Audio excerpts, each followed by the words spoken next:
Expiry में trade करने के लिए पर्टिकुलरली आपके लिए एक स्पेशल स्ट्रेटेजी में लेकर आया हूं, जिसकी मदद से आप चाहे निफ्टी 50 में ट्रेड करते हो या बैंक निफ्टी में ट्रेड करते हो, तो इसकी मदद से आपको एक्सपायरी के दिन प्रॉफिट हो सकता है। तो चलिए देखते हैं कि क्या है ये स्ट्रेटेजी, कौन से रूल्स हमें फॉलो करने हैं और किन किन बातों का हमें ध्यान रखना है। तो इसके लिए मैंने ये जो धन का ऑप्शन ट्रेडर ऐप है इसे ओपन कर लिया है। आप भी चाहो तो इसे यूज कर सकते हो। अभी मैं निफ्टी 50 में ट्रेड करने वाला हूं, क्योंकि निफ्टी 50 में अभी भी वीकली एक्सपायरी हमें देखने के लिए मिलती है। बैंक निफ्टी में सिर्फ और सिर्फ मंथली एक्सपायरी है, क्योंकि हर हफ्ते वीकली एक्सपायरी निफ्टी 50 की हमें अभी भी देखने के लिए मिलती है। तो निफ्टी 50 में ट्रेड करने के लिए आपको ऊपर ही निफ्टी 50 देखने के लिए मिलेगा। इसके ऊपर एक बार क्लिक कीजिए। क्लिक करने के बाद हमें चार्ट पर जाकर एनालिसिस करना पड़ेगा।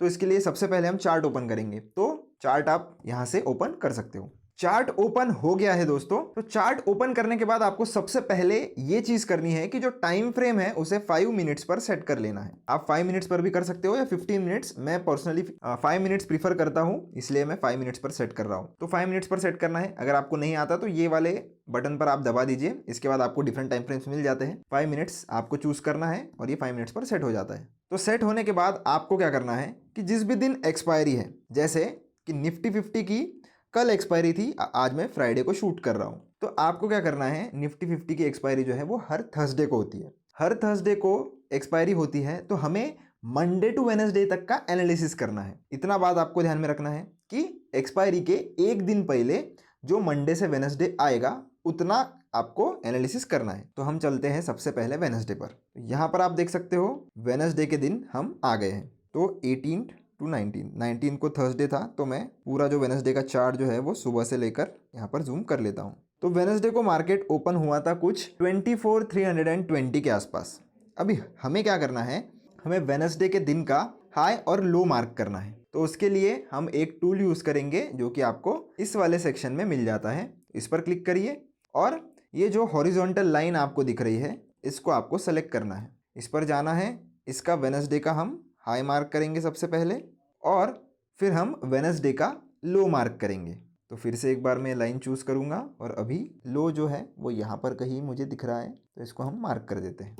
तो हाई और लो मैंने मार्क कर दिया है, आप देख सकते हो। अब वेडनेसडे का हाई और लो मार्क करने के बाद अब इन केस मार्केट थर्सडे को यानी कि एक्सपायरी के दिन अगर इस गैप के अंदर ओपन हो जाता है, तो इसके अंदर अगर वो ओपन हो जाता है तो आपको क्या करना है, डे हाई जब भी क्रॉस करेगा इस वाले लाइन को, मतलब प्रीवियस डे हाई को जब भी ये क्रॉस करेगा, क्रॉस करने के बाद अगर ये ऐसी ग्रीन कैंडल बनाता है तो उस ग्रीन कैंडल के क्लोजिंग पर आपको एंट्री लेनी है। जैसे मान लीजिए कोई ऐसी कैंडल बन जाती है तो आपको सेम कैंडल का स्टॉप लॉस रखना है।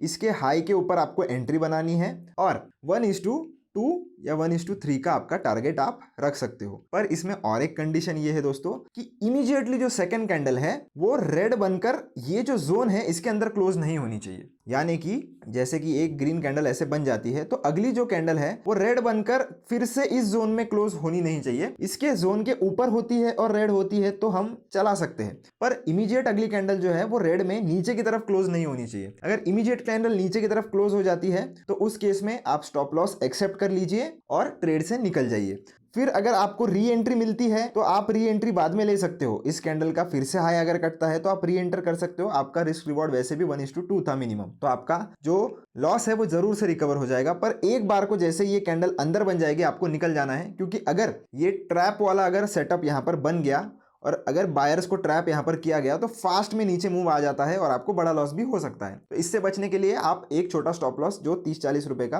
या 20-30 रुपए का जो भी वहां पर बनेगा वो एक बार के लिए दे देना। अब बात करते हैं नीचे की तरफ। अब नीचे की तरफ भी सेम है। नीचे की तरफ अगर ऐसी कोई रेड कैंडल बनती है तो आपको जैसे ही इसका लो कट होगा आपको एंट्री ले लेनी है। 1:2 आपका टारगेट आप रख सकते हो। जो थोड़े रिस्की ट्रेडर्स है वो जैसे ही ये जो जोन है वो ब्रेक डाउन हो जाता है वो एंट्री ले सकते हैं, पर विद एक्सपीरियंस आपको समझ में आएगा कि कब जोन या लो टूटते से ही हमें एंट्री लेनी है और कब कैंडल क्लोज होने का वेट करना है।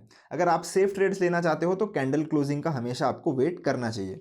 और अगर बहुत ही बड़ी कैंडल बन जाती है ऐसे तो उस केस में आप अवॉइड कर सकते हो क्योंकि स्टॉप लॉस आपका बहुत बड़ा हो जाएगा। अब ये भी जो कंडीशन है जिसमें थर्सडे के दिन मार्केट बहुत बड़ा गैप डाउन खुल गया। अब इस कंडीशन में आपको क्या करना है, अगर मार्केट थर्सडे के दिन ऐसी ऐसी प्राइस एक्शन बना के इस वाले जोन के आसपास आ जाता तो हम यहाँ पर एक पुट का ट्रेड बाय करने का ट्राई करते, क्योंकि ये जो स्ट्रेटेजी है ये ऑप्शन बाइंग की स्ट्रेटेजी है। तो ये जो स्ट्रेटेजी है दोस्तों ये स्पेसिफिकली ऑप्शन बायर्स के लिए है। ऑप्शन सेलिंग के लिए मैंने एक दूसरा वीडियो बनाकर रखा है जिसमें आप ऑप्शन सेलिंग वाली भी एक्सपायरी की स्ट्रेटेजी देख सकते हो। तो ऑप्शन बाय हम कब करेंगे कि जब प्राइस इस वाले जोन को टच करेगा और टच करने के बाद अगर वो कोई नेगेटिव प्राइस एक्शन बनाता है तो यहां पर हमें पुट बाय करना है। और अगर मार्केट गैप अप खुल जाता तो गैप अप खुलने के बाद जब कभी भी मार्केट इस वाले जोन में आके सपोर्ट लेगा, कोई बुलिश कैंडल आपको जहां पर दिखेगी उस कैंडल का क्रॉस होते से ही हम एंट्री ले सकते हैं और 1:2 या 1:3 का टारगेट यहां पर ले सकते हैं। तो मैंने आपको तीनों सिनेरियो समझा दिए हैं।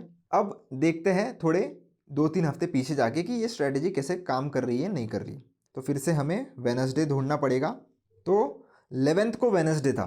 अब मैं जो पिछले वाली जो मैंने ब्लू लाइंस बनाई थी उसे मैं डिलीट कर देता हूँ ताकि आपको कन्फ्यूजन ना हो। तो अब हम 11th के चार्ट पर आ गए हैं। तो सिर्फ वेडनेसडे का मैंने चार्ट यहाँ पर ओपन कर लिया है।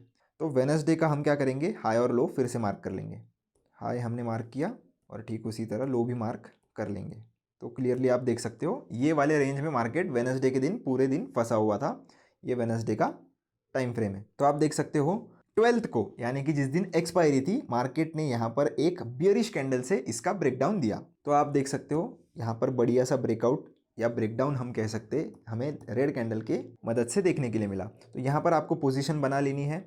पोजीशन बनाओगे तो आप यहाँ से रिस्क रिवॉर्ड वाला जो टूल है वो भी लगा सकते हो। शॉर्ट पोजीशन थी इसलिए हम ये शॉर्ट वाला जो है वो यूज़ करेंगे, क्योंकि हम पुट बाय कर रहे हैं तो ये शॉर्ट पोजीशन है। यहाँ पर मैं ये लगा दूंगा। इसके बाद आप इसे एडजस्ट भी कर सकते हो, ज़रूरी नहीं है कि ये जैसे पहले से लगा हुआ है, आपको सिर्फ ड्रैग करना होता है। तो ड्रैग मैंने नीचे की तरफ इसे कर लिया है। थोड़ा और जूम इन कर लेता हूँ तो अच्छे से एडजस्ट कर लूँगा। तो ये कैंडल का हम स्टॉप लॉस रखते और रिस्क रिवॉर्ड आप ईजिली देख सकते हो कि आपका लगभग 1:4 का या 1:3 का भी हम कंसिडर करें तो ईजिली यहाँ पर बन गया था। तो आप देख सकते हो अगर आपने इस रेड कैंडल के ब्रेकडाउन होने के बाद अगर एंट्री बनाई होती, थोड़ा 4-5 पॉइंट हम समझ लेते हैं कि हमने थोड़ा लेट एंट्री बनाई, तो भी आप देख सकते हो कि इजीली आपको 1:4 का रिस्क रिवॉर्ड मिला था।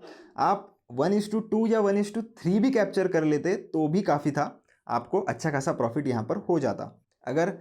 पर आप देख सकते हो ज़्यादा मूव उस दिन नहीं आया, पर नेक्स्ट डे यहाँ पर बहुत तगड़ी सेलिंग आई थी। तो हमें इतना टेंशन नहीं लेना है, अगले दिन आती है तो अगले दिन आए, हम तो बस जहाँ पर हमारा सेटअप बन रहा है वहाँ पर ही हम ट्रेड लेंगे। तो इसे भी मैं डिलीट कर लेता हूँ। अब हम और एक वेडनेसडे का चेक कर लेते हैं। तो 4th को वेडनेसडे था, फिर से हाई और लो मार्क कर लेंगे। हाई मार्क किया और ये हमने लो मार्क करा। तो आप देख सकते हो तो ये हमने हाई और लो यहाँ पर मार्क किया था। पर अब ये जो कंडीशन मैंने आपको बोली थी कि अगली जो ग्रीन कैंडल है वो उस जोन में क्लोज नहीं होनी चाहिए। अब यहाँ पर मार्केट ने एक बड़ी रेड कैंडल से ब्रेक डाउन तो दिया तो हमारी एंट्री यहाँ पर ट्रिगर तो हो जाती, पर आप देख सकते हो कि इमीडिएट दूसरे कैंडल ने ऊपर की तरफ क्लोजिंग दे दी। तो हमें यहाँ पर एक बार के लिए तो भी हमारी पोजीशन एग्जिट कर देनी चाहिए थी। अगर आप ये वाली पोजीशन एग्जिट नहीं करते तो आप देख सकते हो कितना ऊपर मूवमेंट फास्ट आया है और आपको बहुत बड़ा लॉस यहाँ पर हो सकता था। इसलिए ऐसा ट्रैप वाला जब सेटअप बनाए तो आपको एक बार के लिए तो भी आपकी पोजीशन से निकल जाना चाहिए। फिर से अगर ये लो क्रॉस होता तो फिर से आप एंट्री बना सकते थे, पर आप देख सकते हो यहाँ पर उन्होंने सेलर्स को ट्रैप किया और ऊपर की तरफ मार्केट को खींच लिया गया और इतना फास्ट मूव आया कि सेलर्स को एग्जिट करने का टाइम ही नहीं मिला। तो इसीलिए मैं कहता हूँ कि अगर एक रेड कैंडल के बाद इमीडिएट दूसरी ग्रीन कैंडल उस जोन में क्लोज हो जाती है तो आपको आपका स्टॉप लॉस एक्सेप्ट करके इस ट्रेड से एक बार के लिए तो भी निकल जाना चाहिए। तो ये pure price action based strategy है, इसमें हम कोई भी इंडिकेटर यूज नहीं करते हैं। आप इस स्ट्रेटेजी को बैक टेस्ट कीजिए, अगले 2-3 एक्सपायरी तक इसको प्ले करके देखिए क्या ये स्ट्रेटेजी काम कर रही है नहीं कर रही है। एक लॉट से ही ट्रेड करके देखिए और अगर आपको इसके रिजल्ट्स अच्छे लगते हैं तो कमेंट सेक्शन में मुझे ज़रूर आके बताना। वीडियो कैसा लगा वो भी आप कमेंट करके ज़रूर बता सकते हो। मिलता हूँ आपसे एक नेक्स्ट वीडियो में। धन्यवाद।